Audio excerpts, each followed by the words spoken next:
Welcome to the platform. We have an indicial equation here that we are required to find x, given that 4 raised to the power of x plus 2 divided by 5 raised to the power of x plus 2 is equal to 0.8. Let us go ahead to find solution to the problem. First, I'm going to write down the question.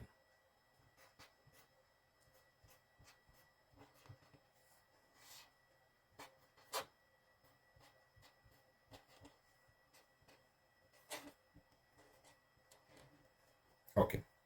Before we proceed to solve the problem, I would like us to be familiar with the multiplication law of indices. And that law states that if we have, say, a raised to the power of x times a raised to the power of y, this can be written as a raised to the power of x plus y. Okay. So if you look at the terms that we have on the left-hand side, the numerator and the denominator, they are in this format. So what we're going to do now, we're going to transit from this format to this format. Okay. Now, let's deal with the numerator first. The numerator can equally be written as 4 raised to the power of x times 4 raised to the power of 2 divided by, then the denominator can also be written as 5 raised to the power of x times 5 raised to the power of 2, all equal to, and this 0.8, we can write it in a fraction as 8 divided by 10. Okay, 8 divided by 10 is the same thing as 0.8. And if we simplify the fraction, 2 can divide 8 to give us 4 here, and divide 10 to give us 5 here. Okay.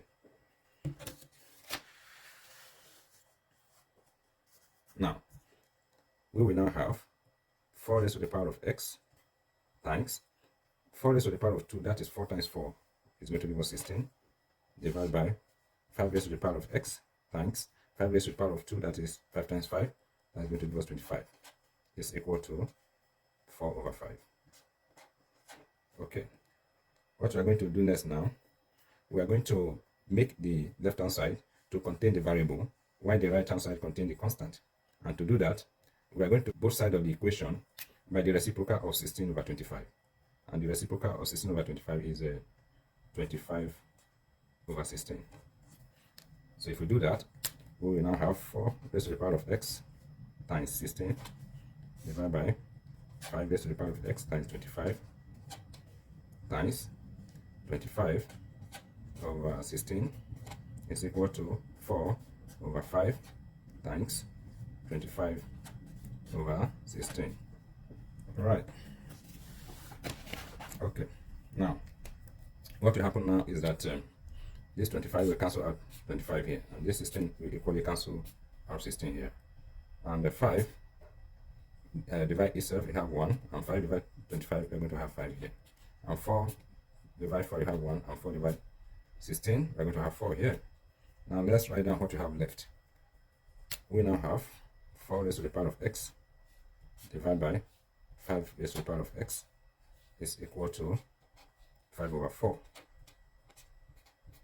Okay. Now, let's consider another law of indices. That states that if we have, say, a raised to the power of m divided by b raised to the power of m, this can be written as, since they have the same exponent, can be written as a divided by b all raised to the power of m. Okay, so let's apply this law now in relation to the term we have on the left-hand side. All right. So we will now have 4 over 5 raised to the power of x is equal to 5 over 4. We can introduce a power of 1 here, raised to the power of 1. You know all numbers have an invisible power of 1. So let us introduce it here now. Okay, now, what we're going to do next now, let us try and make the two bases to be the same. As you can see now, it's not the same. Okay, so what we're going to do, we will retain what we have here, 4 over 5 raised to the power of x is equal to, here, I'm going to introduce a negative power of 1 here. Okay, so if we introduce it, what is going to happen here is that 4 will come to the top here, while 5 will come to the bottom because of this introduction of the negative power of 1. So we will now have 4 over 5. Okay, as you can see now, the two bases now are the same. Because they are the same, we can equate the exponent. All right, we can as well cancel out these similar base. So if we equate the exponent now, we have that x is equal to -1. So that is the value of x. Thanks for watching. Please share this video and don't forget to subscribe if you find the video informative. Thank you.